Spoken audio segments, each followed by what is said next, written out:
கேள்வி பார்வையாளருக்கு வணக்கம். இந்த நேர்காணலில் நாம் சந்திக்க இருக்கும் சிறப்பு விருந்தினர் மதுரை உயர்நீதிமன்ற வழக்கறிஞர் மாநகரி செல்வகுமார் அவர். வணக்கம். வணக்கங்க. தேர்தல் முடிவுகள் பல்வேறு சர்ச்சைகளையும் ஆச்சரியத்தை ஏற்படுத்தி இருக்கிறது. வரலாற்றிலே திராவிட கட்சிகளுக்கு மாற்றாக நான் வருவேன்னு சொல்லக்கூடிய நபர்கள்லாம் 2 திராவிட கட்சிகள்ட்டு தான் கலந்துருக்காங்க. ஆனால் விஜய் அவர்கள் புதிதாக 2 திராவிட கட்சிகளை வீழ்த்தி பெரும்பான்மை இல்லை என்றாலும் அதிகப்படியான இடங்களை வென்றிருக்கிறாரு. குறிப்பாக பார்த்தோம்னா தென் மாவட்டங்களில் தேவேந்திர வேளாளர் இந்த பட்டியல் வெளியேற்றம் திமுக அதிமுக சரியாக பண்ணி தரல, பாஜகங்களை ஏமாத்திட்டாங்க, அதனால தான் நாங்கள் விஜய்க்கு வாக்களித்தோம், பல இடங்களில் தென் மாவட்டங்கள் ஜெயிச்சு காரணம் நாங்கள் தான்ன்ற மாதிரியான சில கருத்துக்களை வச்சுருக்காங்க. எப்படி பார்க்குறீங்க சார்? இந்த தேர்தல் பார்த்தீங்கன்னாக்கா பெரிய ஆச்சரியத்தையும் அதிசயத்தையும் நிகழ்த்திருக்கு. அதில் மாற்று கருத்து கிடையாது. அதாவது மக்கள் பார்த்தீங்கன்னாக்கும் சாதி மதம் கடந்து இதில் வாக்களிச்சிருக்காங்கன்றதை நான் தெளிவாக உறுதிப்பட சொல்ல முடியும். இப்போ இந்த தேர்தலில் எப்பயும் போலவே நான் பார்த்தீங்கன்னாக்கா நம்ம சமூகம் சார்ந்து நீங்கள் கேள்வி வைக்கிறதுனால, தேவேந்திர குல வேளாளர்கள் சமூகம் சார்ந்து கேள்வி வைக்கிறதுனால இந்த கேள்வி நம்ம பார்த்தீங்கன்னா இதுக்கு சரியான பதிலை சொல்லித்தான் ஆகணும். அதாவது எப்பயுமே ஜெயிக்கிற பக்கம் அந்த சாதி இருந்ததாக சரித்திரமே கிடையாது. காரணம் இதுக்குள்ளே இருக்கக்கூடிய தலைவர்கள். இன்னைக்கு பார்த்தீங்கன்னாக்கா தென் மாவட்டங்களில் இன்னைக்கு விஜய்க்குமே வாக்களிச்சிருக்காங்கனாக்கா இல்லை, அதை கிளைம் பண்ண முடியாது. எப்படின்னாக்கா நீங்கள் விஜயோட தென் மாவட்டங்களில் வென்ற தொகுதிகளை நீங்கள் கணக்கில் எடுத்தீங்கன்னாக்கா ஸ்ரீவைகுண்டம், ஒட்டப்பிடாரம், திருநெல்வேலி, அது பக்கத்தில் பார்த்தீங்கன்னாக்கா நாங்குநேரி, இது பூராமே பார்த்தீங்கன்னாக்கா வென்றிருக்காங்க. அங்கே புதிய தமிழகம் வென்றிருக்கு. புதிய தமிழ் வென்றிருக்கு. அங்கே புதிய தமிழகம் பார்த்தீங்கன்னாக்கா கிருஷ்ணசாமி பார்த்தீங்கன்னா ஒட்டப்பிடாரத்தில் 5வது இடம், 15,000 ஓட்டு வாங்கியிருக்காரு. திருநெல்வேலியில் பார்த்தீங்கன்னா ஒரு பையன் 5வது இடம், அவர் ஒரு குறிப்பிட்ட தொகுதி அதாவது எவ்வளோ வாங்கியிருக்காங்க, 10,634 ஓட்டு வாங்கியிருக்காரு.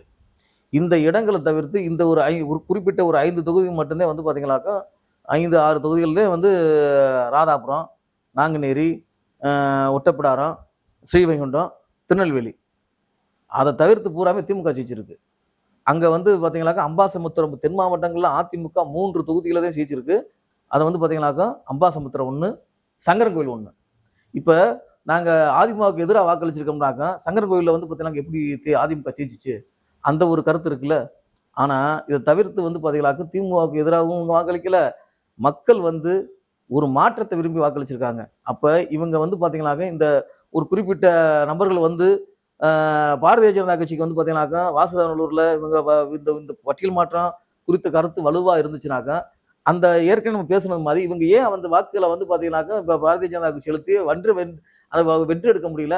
அதே மாதிரி மானாமதுரை பார்த்தீங்கன்னா வெற்றி எடுக்க முடிஞ்சா 2 தொகுதி பார்த்தீங்கன்னாக்கா தேவேந்திர வேளாளர் கொடுத்தது போது அங்கே அவங்க செல்வாக்கு நிரூபிக்க முடியல. இன்னைக்கு பார்த்தீங்கன்னாக்கா முதுகுளத்தூர் அதாவது நீங்கள் ராமநாதபுரம் மாவட்டத்தை எடுத்துக்கிட்டீங்கன்னாக்கா திருவாடனை மட்டும்தான் பார்த்தீங்கன்னாக்கா தாவா கசிச்சிருக்கு. மற்ற 3 தொகுதி பார்த்தீங்கன்னாக்கா பாடல் திமுக தானே சிச்சிருக்கு. அப்போ இந்த மக்கள் எதுக்கு வாக்களிச்சிருக்காங்கன்ற விஷயம் தெரியுது அவங்களுக்கு. ஆக இங்கே சாதி கடந்து வாக்களிச்சிருக்காங்க. இதை யாருமே கிளைம் பண்ண முடியாது. சாதி கடந்து ஒரு அதிகார வெறிக்கு எதிராக நடந்த ஒரு தேர்தலுங்க அது. இந்த தேர்தலை பொறுத்த மட்டும் பார்த்தீங்கன்னாக்கா இன்னார்தான் இவங்களுக்கு தான் வாக்களிக்கணும்னு கிடையவே கிடையாது. அப்படி பார்த்தா சாத்தூர்ல பார்த்தீங்கன்னாக்கா நயனா நாயந்திரன் அவங்க ஜெயிக்க வச்சிருக்கணும். யாருக்கு வாக்கு போட்டாங்க? சாத்தூர்ல யாருக்கு வாக்களிச்சாங்க? அப்போ பார்த்தீங்கன்னாக்கா தாவேக்காவில் தாவேக்காவுக்கு நாங்கள் வாக்களிச்சோம்ன்றத இவங்க உறுதிப்பட தெரிவிக்க முடியுமான்ற ஒரு கருத்து இருக்குல்ல. இல்ல இருந்தாலும் உங்களோட வாக்கு போயிருக்கும்லாங்க சார். அதைத்தான் நான் சொல்ல வரேன். நான் இது ஒரு அதாவது நாங்க இதுக்காக வாக்களிச்சோம்னு போய் கிளைம் பண்ண முடியாதுல்ல. இப்ப அவர் சொல்லுவாங்க நாங்க உங்களுக்காக வாக்களிச்சோம், யார் பேசுவாப்ப? தேவையில்லாத கருத்துக்களை, தேவையில்லாத சிந்தனைகளை சமூகத்துக்குள்ள பூந்தி ஒரு தனிநபர்கள் தங்களோட சுய ஆதாயத்துக்காக ஒரு சமூகத்தோட வளர்ச்சி பாதையை நோக்கி பயணிக்காம வேற ஒரு பக்கம் திசை திருப்பிருக்காங்க. இவருக்கு பாத்தீங்கன்னாக்க இன்னைக்கு விஜய்க்கு வாக்களிச்சது பூராமே பாத்தீங்கன்னாக்க பட்டியல் சமூகமும் மைனாரிட்டி ஓட்டு பூரா அப்படியே விழுந்திருக்கு. இதுல மாற்று கருத்தே கிடையாது.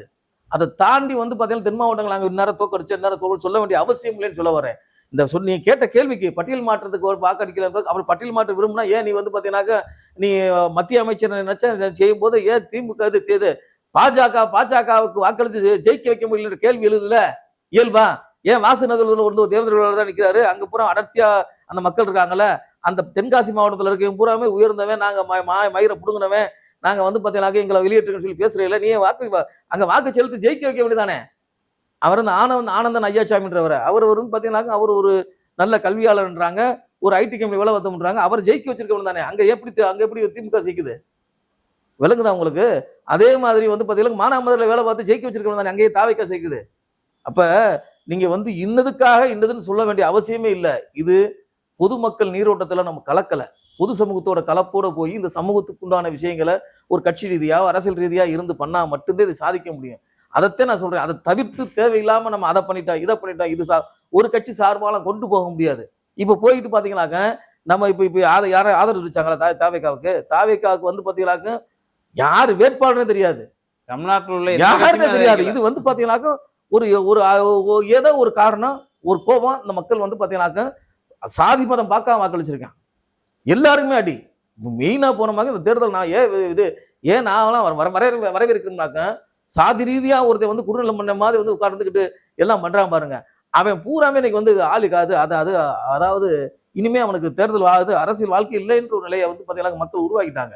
இப்ப இந்த கடம்பூர் ராஜு, கேடி ராஜேந்திர பாலாஜி, அது போக வந்து பாத்தீங்கன்னா ஆர் உதயகுமார், நயினார் நாகேந்திரன், இவங்கெல்லாம் மக்கள் வந்து பாத்தீங்கன்னா வாக்களிச்சிருக்காங்கல்ல. இப்போ பொதுமக்களாகவும் அது நம்ம மக்கள்னா கூட எல்லா சமூகமும் சேர்ந்து தானே போட்டு பண்ணியிருக்காங்க. இப்படித்தான் இது வந்து பாத்தீங்கன்னாக்க நம்ம தேவைகளை பிறரை துன்புறுத்தியோ பிற சாதி துவேஷத்தோடயோ போய் பண்றது வந்து சாத்தியம் இல்லை. இதை நம்ம எப்படி கிளைம் பண்ண போறோம்? நம்ம வாக்களிச்சிக்கோம்னாக்க அது நியாயமான முறையில் நேர்மையான முறையில் நம்ம கோரிக்கை என்ன, மக்கள் என்ன நினைக்கிறாங்க, மக்களோட நிலை என்ன, அதை எடுத்து கொண்டு போய் பண்றதை சமூக பணியை தவிர எங்கேயாவது ஒரு இடத்துல இருந்துக்கிட்டு ஒரு இடத்துல உட்காந்துக்கிட்டு ஒரு விஷயத்தை ஊந்தி தள்ளி இது நாங்க இப்படித்தேன்னு சொல்லி எழுதி போனதோட விளைவுதான் இன்னைக்கு இந்த தேர்தலோட பிரதிபலிப்போம். இதுல வந்து நாங்க தான் நீங்க தான் வந்து கிளைம் பண்ண முடியாது. இங்க அனைத்து மக்களும் ஏதோ ஒரு முடிவெடுத்து வாக்களிச்சிருக்காங்க. இப்போ பட்டியல் மாற்றத்துக்காக நாங்க தாவேக்காவுக்கு வாக்களிச்சோன்னு சொல்றாங்க. அதுல தேர்தல் எதுவும் இந்த மாதிரி குறிப்பிட்டிருக்காரு? அதைத்தான் நான் சொல்ல வரேன். எதுவுமே இல்லாம புதுசா அதை ஒருத்தங்க கிளைம் பண்றேன். அது தவறு ஆள் தெரியலையா? இது தவறா? இது ஒரு மூடத்தனமா தெரியலையா? ஒரு முட்டாள்தனமா தெரியலையா? நீ அதை பண்ணியிருந்தனாக்க நீ வந்து பிஜேபிக்கு நிக்கிற, பிஜேபிக்காக வாக்கு கேட்கறதுக்கு ஜெயிக்க வைக்காம இன்னைக்கு வந்து ஒரு ஜெயிச்சே பின்னாடி நான் சொல்றது வந்து முட்டாள்தனமா தெரியாது.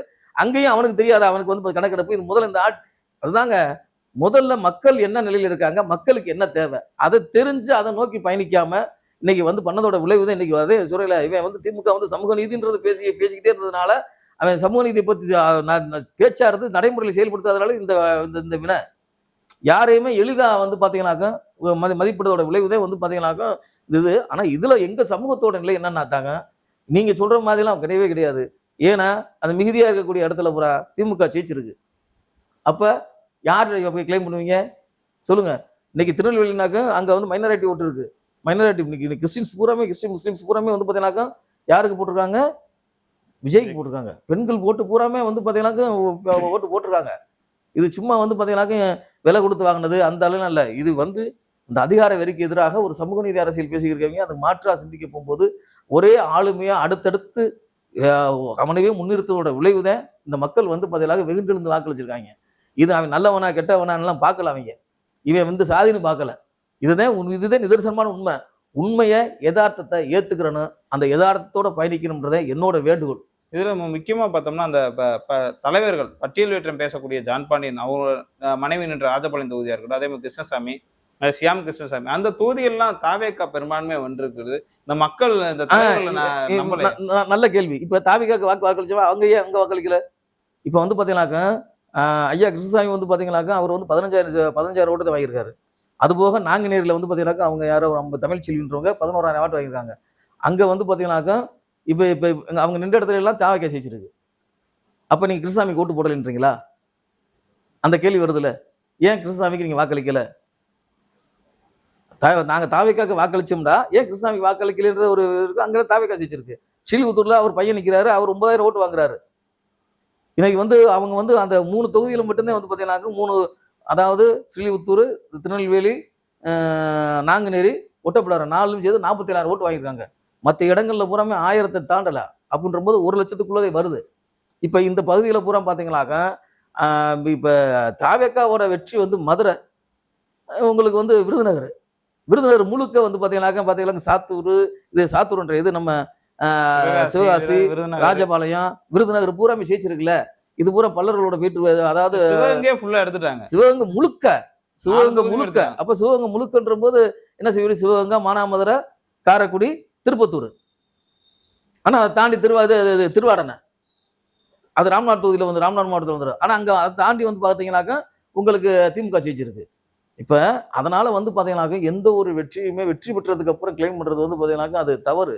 இன்னதுக்காகத்தேன்னு சொல்லி இன்னமும் மேலும் மேலும் மேலும் அரசியல்ல இருந்து விலகி போகாம இந்த அரசியல் வந்து எல்லாத்துக்கும் ஒரு நல்ல ஒரு பாடத்தை கற்றுக் கொடுத்துருக்கு. இது அதை வரவேற்கிறது, அதை நாளை முழு மனதோட இல்ல வரவேற்கிறேன். இதுல சார் இப்ப இந்த சமூகத்துக்காக பட்டியலிட்டதுக்காக தொடர்ந்து போராடின தலைவர்லாம் வீழ்ந்தது வந்து இந்த பட்டியலிட்டதே நீர்த்து போச்சு. அதான் அவங்க வந்து உங்க தலைவனுடைய வாக்குகள் வச்சுதானே அதாவது தீர்மானிப்பாங்க. நான் ஆரம்பத்துல நான் சொல்லியிருக்கேன், அவங்க மக்களுக்கு என்ன தேவை, மக்கள் என்ன நினைக்கிறீங்கன்னு பார்க்காம சமூக வலைதளங்களை நம்பி இந்த இது இந்த இந்த சமூக அடையாளத்தோடு அவங்க போய் வேலை பார்த்ததோட விளைவு இதை இனிமே அது எடுபடாது. இனிமே அது எடுபடவே எடுபடாது. இன்னைக்கு வேகமா இந்த உலகம் வந்து வேகமா போகும்போது அதுக்கு தகுந்த மாதிரி மக்களை தயார்படுத்தணுங்க. இன்னைக்கு மக்களை தயார்படுத்தணும். அதை விடுத்துட்டு தேவையில்லாத ஒன்றை தேவையில்லாத ஒரு விஷயத்தை திரிக்க போகும்போது தாங்க அது சரியா இருக்கும். இங்க யாரையும் பிடிச்சி வச்சிருக்கல. நான் திரும்பவும் திரும்ப சொல்றேன், அவங்க விரும்பினா அவங்க அதுக்கு 1000 வழிகள் இருக்குங்க. நீங்க மாற்றம் என்பது நீங்க மாறிதான் எனக்கு அந்த மாற்றத்தை காட்ட முடியும். நீ மாறாம எங்கேயோ ஒரு இடத்துல எடுத்துட்டு நான் மாறிட்டேன் நீ மாறினாக்க அது சரியா வராது. மாற்றம் என்பது ஒரு ஒரு உடனே ஏற்பட்டுறாது. இப்ப வேற ஒண்ணுமே கிடையாது. அப்படி விரும்புறவங்க அந்த பகுதியில இருந்து அவங்க வந்து அதை மாற சொல்லலாம். ஒரு இப்போ ஒரு மாவட்டம்னாக்கா அதுல ஒரு தாலுகால இருக்கிறவங்க அவங்க ஒரு தீர்மானமா போட்டு அந்த கிராமங்களை ஒருங்கிணைச்சு அங்க இருக்கிறவங்க அவங்களே மாறிட்டு போக வேண்டியதானே. அந்த இப்ப இங்க பட்டியல் சாதியில 76 சாதி இருக்குங்க. அதுல புதரவண்ணார்னு ஒரு சமூகம். அந்த புதரவண்ணார் சமூகத்துக்கு எல்லா இடங்களையுமே சர்டிஃபிகேட் கிடையாது.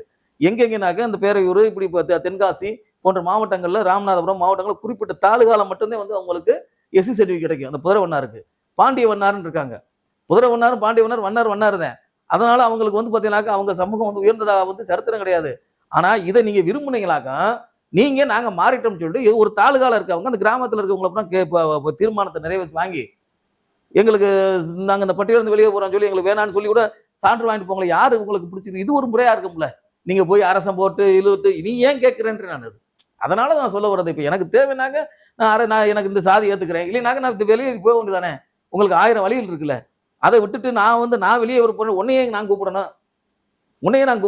இன்னைக்கு பாருங்க இப்ப இந்த இதுல வந்து அதான் இந்த சாதி மத ரீதியான அரசியலை வந்து அடிச்சு நொறுக்கி விட்டாங்க. அதுதான் இந்த இந்த மக்கள் வந்து பாத்தீங்கன்னா மக்களோட தேர்வுமே அப்படியே இருந்திருக்கு. பெரும்பான்மையான இடங்கள்ல இங்க பாருங்க, நீங்க ஒரு கோபம் மக்களோட கோபம் எப்படி வெளிப்படுதுன்றது இது ஒரு ஜனநாயக புரட்சிங்க. இதுலதான் காட்ட முடியும். இப்ப அப்ப எவ்வளவு ஆதங்கம் எவ்வளவு வெறி இருந்தா இந்த மக்கள் சாதி பார்த்து ஓட்டு போட்டாங்களா? இதுல சாதியவாதி ஒளிஞ்சா பாருங்க. அதுதான் இங்க வந்து நமக்குலாம் ரொம்ப ஆனந்தம். இப்ப சாத்தூர்ல போட்டிட்டு இசைக்கிராஜா தோத்துட்டாரு. அதே மாதிரி பார்த்தோம்னா திருப்பத்தூர்ல போட்டிட்டு கேசி திருமாரஞ்சி பாருங்க. இதை பூரா ஊக்குவிச்சது யாரு? இந்த மக்கள் நம்ம கூட நான் கூட வந்து பாத்தீங்கன்னா மக்களை வந்து பாத்தீங்கன்னா ஒரு கோவம் என்னன்னாக்க ஒரு சமூக ரீதியா ஒரு சமூக நீதி சார்ந்து ஒரு நல்லவங்க கிட்ட பார்க்காம இந்த மக்கள் காசை வாங்கிட்டு பணத்தை வாங்கி ஓட்டு போடுறாங்கன்ற ஆதங்கம்லாம் எனக்கு இருந்துச்சு. ஆனா இந்த தேர்தல்ல எதுவுமே இல்ல.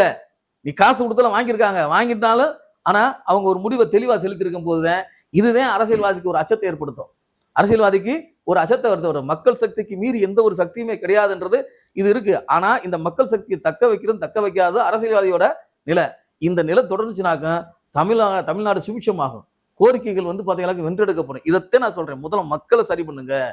அந்தந்த நீ வந்து எல்லா பக்கமும் போக வேணாம். உன் பகுதி சார்ந்து உன் தெரு சார்ந்து உன் ஊர் சார்ந்து 1008 பிரச்சனைகள் இருக்கு. அதை நோக்கி போராடு. நீ வந்து திருநெல்வேலியில் இருக்க வந்து மதுரையில் வந்து நீ ஒன்றும் போராட வேண்டிய அவசியமே கிடையாது. அங்க இருக்க பிரச்சனை என்ன, அந்த மக்களுக்கு வேணா வாழ்வாதார தேவைகள் என்ன, அந்த மக்களோட பொருளாதார தேவைகள் என்ன, அந்த மக்களோட கல்வி என்ன, அந்த மக்களை அரசியல்படுத்து. அதை விட்டுட்டு உன் வீட்டுல சரியா இல்லாத போது இங்க வந்து பிரச்சனையின் போது வந்து ஊதி பெருசாகிக்கிட்டு நான் வந்து ஒரு தலைவராக நினைக்கிறது வந்து பாத்தீங்கன்னா சாத்தியம் இல்ல என்று நான் ஆரம்பத்துல அதைத்தான் சொல்லிக்கிட்டு இருக்கேன். அதைத்தான் இந்த தேர்தலும் நிரூபிச்சிருக்கு. இனிமே சாதியை வச்சு அரசியல் பண்றது வந்து சாத்தியம் இல்லைன்றத செருப்பால் அடிச்சிருக்காங்க அந்த மக்கள் வந்து பாத்தீங்களா.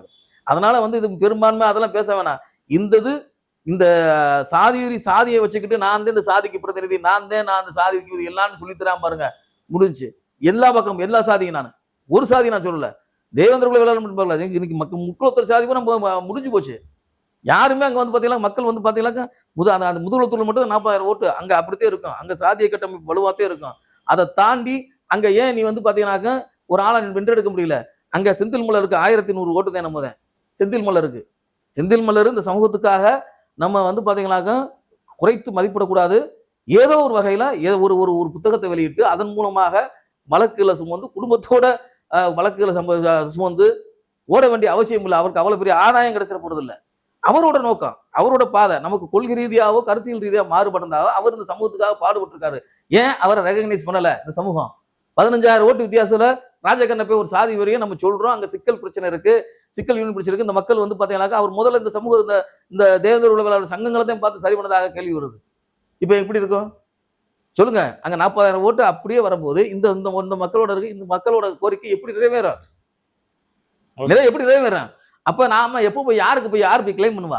இது நான் தான் வாக்களிச்சேன், இந்த கிளைமே கிடையாது. இது வந்து பொதுமக்கள் சாதிக மதம் கடந்து ஒரு ஒரு அதிகார வெறிக்கு எதிராக ஒரு சமூக நீதிக்கு, அதாவது சமூக நீதினு பேச்சளவு சொல்லிக்கிறதுக்காக நடத்தப்பட்ட அந்த வாக்கு இந்த தேர்தலில் போச்சு. இன்னமும் இந்த முட்டாள்கள் வந்து பார்த்தீங்கன்னாக்க இதை வந்து தூக்கி பிடிக்காம எடுப்பார் கைப்பிள்ளி இல்லாம அவன் பகுதி சார்ந்த பிரச்சனைகளை ஒற்றுமையாக இருந்து வென்றெடுத்தா நம்ம அடையாளப்படுவோம். சொல்றது புரியுதுங்களா? இங்க நீ இனிமே போய் இந்த சாதி அது இதுன்னு சொல்லி அசிங்கப்படுத்தாம கேவலப்படுத்தாம பாருங்க. அந்த முதலத்துறையெல்லாம் ஒரு பையன் 300 ஓட்டு 200 ஓட்டு அசிங்கம் கேவலம் அல்ல.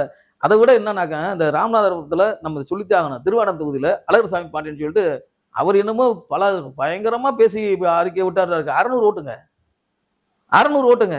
கேவலம் இல்லையாங்க? நீ என்ன ஆட்சிக்கு என்ன கட்சி இயக்கம் நடத்துற? எதுக்காக நடத்துற? என்ன நோக்கத்துக்காக நின்ற? அதாவது நம்மளோட நீ உன்னோட குடும்பத்துக்கு தலைவரா முதலையரு, உன்னோட பகுதி சார்ந்த பிரச்சனையோடு நீ சமூகத்தோட தலைவர் அவனை யார் ரெகனைஸ் பண்ணா? இந்த விஷயங்கள்லாம் இந்த தேர்தலில் அடிபட்டு போயிருக்கு. அதுல மகிழ்ச்சி. இனிமேனாலும் இந்த சமூகம் வந்து பார்த்தீங்கன்னா தன்னோட வாக்குகளையும் வாக்கு அரசியலையும் சாதியா இல்லாம சமூக பொருளாதாரமா சமூகமா கட்டமைப்பது அவசியம். அது எப்படின்னாக்க நம்ம சமூக பொருளாதார மாற்றம் மட்டும்தான் இன்னொரு நிலைக்கு நம்மளை கொண்டு போய் சேரும். நம்ம அரசியல் படணும். இன்னமும் அரசியல் படாமல் இருந்துகிட்டே இருந்தோமாக்கும் இன்னும் பின்னோக்கி போய்கிட்டே இருப்போம், இன்னும் பின்தண்டிக்கிட்டே இருப்போம். பிசிக்காவுக்கு கூட இது மிகப்பெரிய பாடம். அந்த இதை நம்ம இன்னொரு காலையில் போயிருவோம். இது இந்த இதில் பேசுவோம். ஓகே சார், நன்றி. நன்றிங்க.